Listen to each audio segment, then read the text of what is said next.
স্বর্গ থেকে আসে প্রেম, স্বর্গে যায় চলে। নরনারীর প্রেমের কারণেই সভ্যতার সৃষ্টি। প্রেম এমনই এক শক্তি যা সব বাধা বিপত্তিকে উপড়ে ফেলে জয় করতে পারে সমগ্র পৃথিবী। বিশ্বাস, অনুভূতি আর একে অপরের প্রতি অগাধ শ্রদ্ধার ফলশ্রুতিতে দুটি মানবাত্মা এখানে এক হয়ে ওঠে। দুটি আত্মার এ মিলন জন্ম জন্মান্তরের, এর বিনাশ নেই, হতে পারে না। আর তাই যুগে যুগে পৃথিবীতে জন্ম হয় অমর প্রেম বা ভালোবাসার। সত্যিকারের ভালোবাসাই যে পৃথিবীতে সবচাইতে মূল্যবান তা প্রমাণিত হয়েছে শতাব্দীর পর শতাব্দী ধরে। এখনো এই যুগেও পৃথিবীর এক প্রান্ত থেকে আরেক প্রান্তে প্রেমিক প্রেমিকারা ছুটে যাচ্ছে বা আসছে শুধুই প্রেমের টানে। সেসব সংবাদ বা বাস্তব প্রেমের গল্প আমরা মাঝে মাঝেই দেখতে পাই।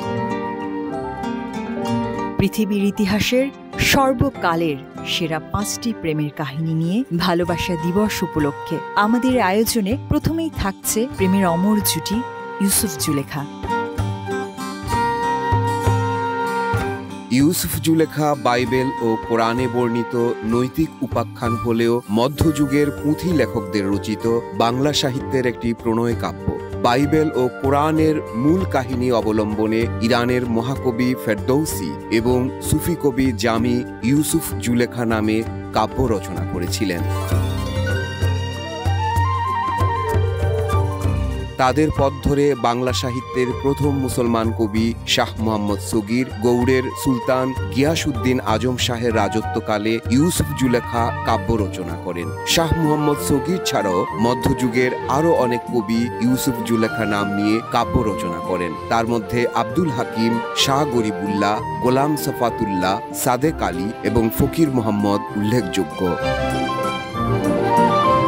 বাদশাহের কন্যা জুলেখা আজিজ মিশরের সাথে বিবাহ বন্ধনে আবদ্ধ হলেও কৃতদাস ইউসুফের প্রতি গভীরভাবে প্রেমাসক্ত হন। নানাভাবে আকৃষ্ট করেও তিনি ইউসুফকে বশীভূত করতে পারেননি। বহু ঘটনার মধ্য দিয়ে ইউসুফ মিশরের অধিপতি হন।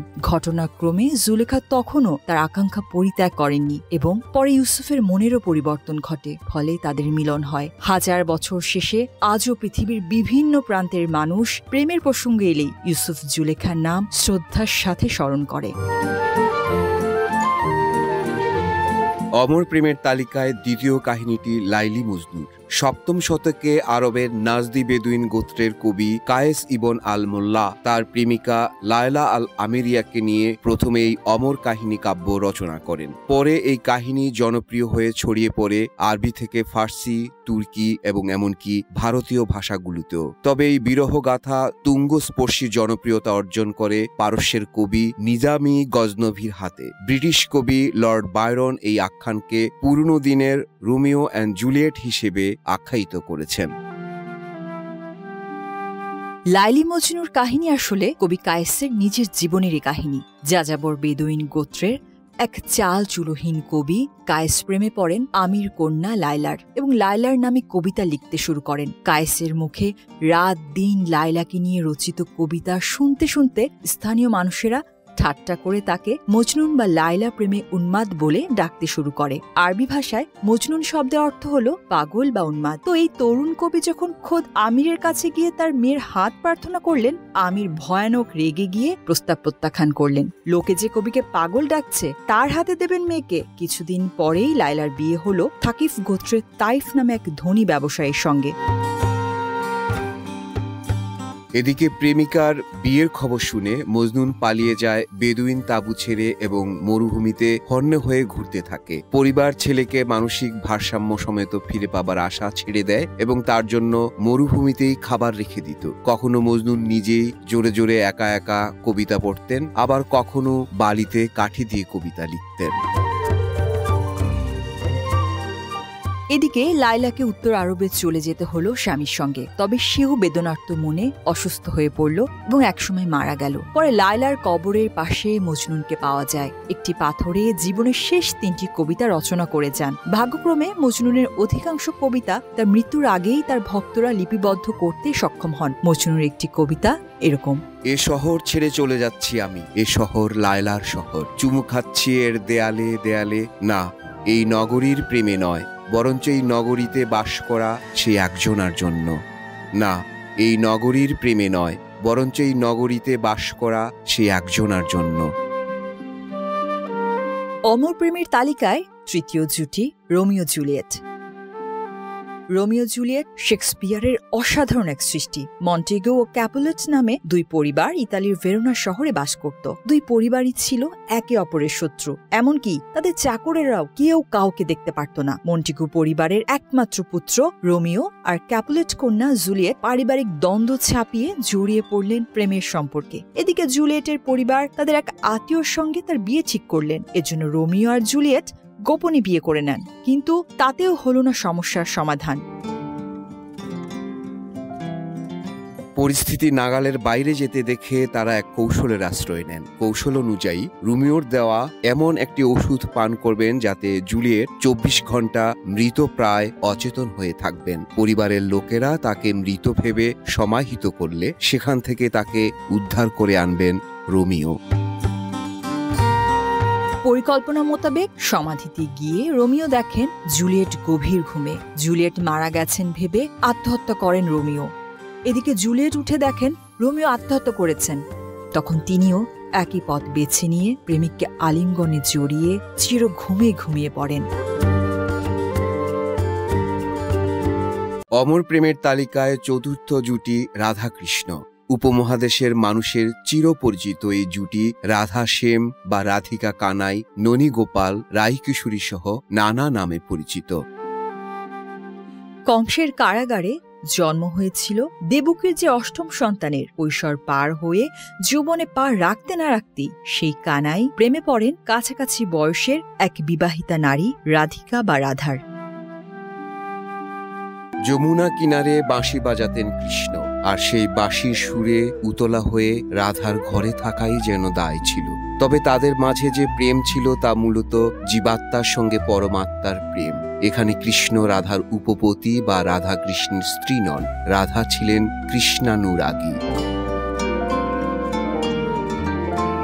মামা আয়ান ঘোষের স্ত্রী রাধা প্রথমে কানাইকে প্রত্যাখ্যান করলেও কানাইয়ের একতরফা নাচর বান্দা পিছু লেগে থাকায় একটা সময় প্রেমে সম্মত হয়। কানাইয়ের অসাধারণ বাঁশিও উন্মনা করে তুলত রাধাকে, কিন্তু তারপর গোয়ালার ঘরে লুকিয়ে থাকা যাদব রাজপুত্রকে একটা সময় বৃহত্তর জীবন ও কর্তব্যের ডাকে চলে যেতে হয় নগরে। তিনি হয়ে ওঠেন মহাভারতের ধর্মাধর্ম নির্ধারণের এবং একই রাজবংশের সিংহাসনের দাবিদার দুই পরিবার কুরু পাণ্ডব যুদ্ধের নেপথ্য ভাগ্য বিধাতা। তিনি বিয়ে করেন রুক্মিণী, সত্যভামা সহ আর্যাবর্তের গুরুত্বপূর্ণ রাজকন্যাদের। রাজকাজে ব্যস্ত হয়ে ভুলে যান তুচ্ছ গোয়ালিনী রাধার কথা। এদিকে রাধা তো শ্যামের জন্যই কুল ছেড়েছেন, হয়েছেন কলঙ্কিনী। শ্যামের বাঁশি বাজলেই ঝড় বৃষ্টির ভেতরেও তাকে ছুটতে হয়। ঘরে শত্রু, শাশুড়ি ননদিনী তো আছেই, তারপরও আছে ঘন আধার রাত। যদিও হিন্দু ধর্মতত্ত্বে কানাইয়ের জন্য রাধার আকুলতাকে পরমাত্মা বা ঈশ্বরের জন্য জীবাত্মা বা উপাসকের আকুলতার কথা হিসেবে বলা হয়। সর্বকালের সেরা প্রেমের তালিকায় পঞ্চম জুটি চণ্ডীদাস রজকিনী। চণ্ডীদাস 12 বছর ধরে রোজ পুকুর ঘাটে বড়শিতে মাছ ধরতে আসেন, তবে মাছ পান না। আর ওদিকে 12 বছর ধরে রজকিনী রোজ পুকুর ঘাটে আসেন, কাপড় কাচেন, জল তোলেন। বেচারা চণ্ডীদাসের দিকে ফিরেও তাকান না। চণ্ডীদাস বসে থাকেন গভীর ধৈর্যে, পরম আশায়। একদিন সেই রামী রজকিনীর মনে অনুকম্পা দেখা দিল, অথবা নিছকি কৌতূহলে প্রশ্ন করলেন, মাছ দুই একটা মিলল ঠাকুর? চণ্ডীদাসের বুদ্ধিদীপ্ত উত্তর এইমাত্র ঠোকর দিল। নিষ্কাম প্রেমের আদর্শ এই অমর প্রেমের জুটি সম্পর্কে জানা যায় তারা দুজনেই ছিলেন কবি। গবেষকরা জানাচ্ছেন বৈষ্ণব পদাবলীর প্রধানতম কবি চণ্ডীদাস। তিনি 1370 সালের দিকে জন্মেছিলেন আর মৃত্যুবরণ করেন 1430 সালে। কবি চণ্ডীদাস বীরভূমের নানুর গ্রামের বাসুলী দেবী মন্দিরের সেবক ছিলেন। সেই মন্দিরের চিহ্ন আজও রয়ে গেছে। গবেষণায় আরও জানা গেছে রামী, রামমণি বা রজকিনীও 14 শতকের অন্যতম এক ঐতিহাসিক চরিত্র। রামী বা রজকিনী নিজেও বাংলা বৈষ্ণব ভাবধারার একজন বিশিষ্ট কবি ছিলেন। পুরনো পুঁথি সংগ্রহ থেকে দেখা গেছে রজকিনী তার কবিতায় রাধার ছদ্মবেশে পদ রচনা করেছেন। ভারতের পশ্চিমবঙ্গের বীরভূম জেলার শাকলিপুর থানার নানুর গ্রামে বাসুলী দেবীর মন্দিরের সেবিকা ও পরিচ্ছন্নতা কর্মী ছিলেন রামী রজকিনী। ভিন্নমতে কেউ কেউ তাকে বাংলাদেশের মাগুরা জেলার শালিখা উপজেলার বাসিন্দা বলেও উল্লেখ করতে দেখা যায়।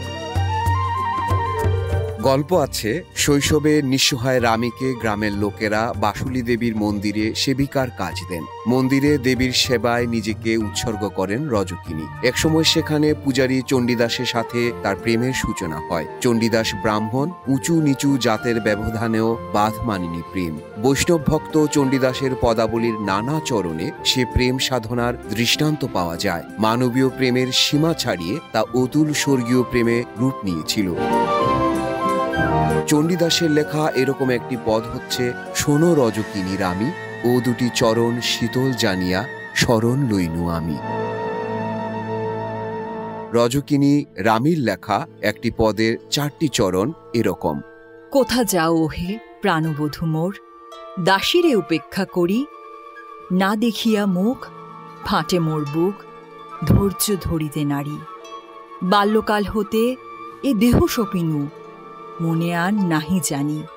কি দোষ পাইয়া মথুরা যাইবে, বলো হে সে কথা শুনি।